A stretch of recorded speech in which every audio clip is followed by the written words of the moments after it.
Assalamualaikum warahmatullahi wabarakatuh guys. Dan hari ini kita akan review kad yang saya baru dapat, iaitu kad Awesome yang terbaru daripada Monster.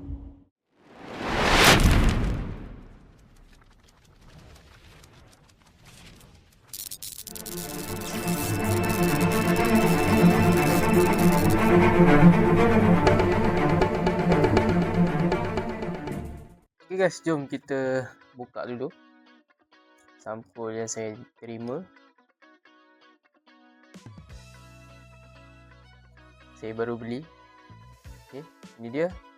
Ada 4 jenis kad Awesome yang baru, dan kita akan buka. Saya akan tunjuk satu-satulah. Yang pertama adalah kad Papazola. Papazola, kita ada PP Zola, Chimubot dan juga Mamazilla. Okay. Design yang cantik untuk kad Awesome. Dan kad ni, kad Awesome ni limited.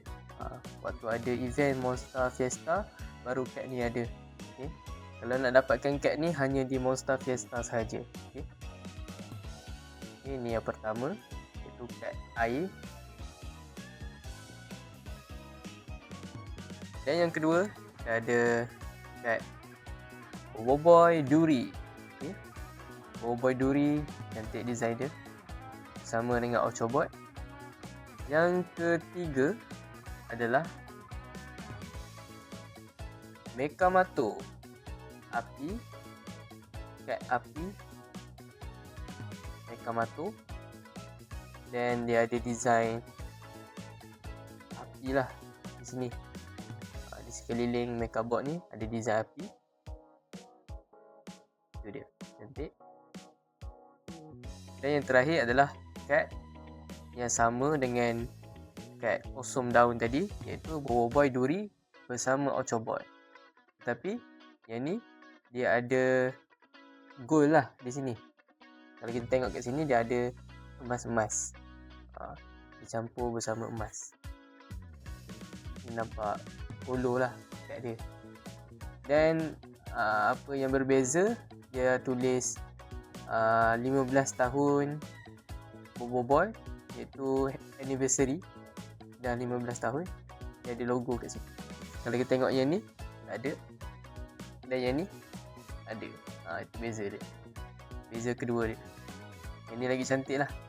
Ini lebih polo berbanding dengan yang ni. Okay, kita tengok efek Awesome dia. Daun akan kalah dengan api. Okay.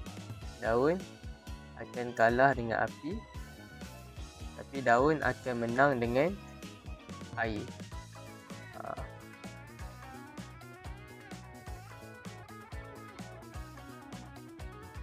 Okay.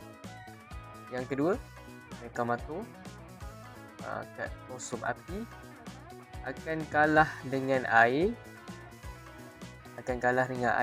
Tetapi akan menang dengan daun. Akan menang dengan daun. Itu.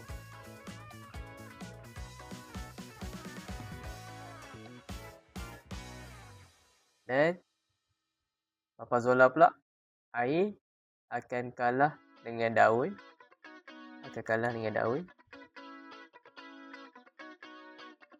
Tapi menang melawan api.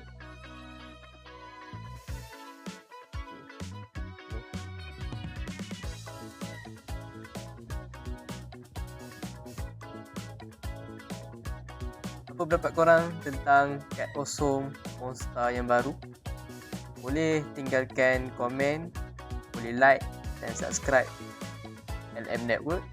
Kita akan nantikan video-video yang menarik akan datang. Dan bye bye. Assalamualaikum.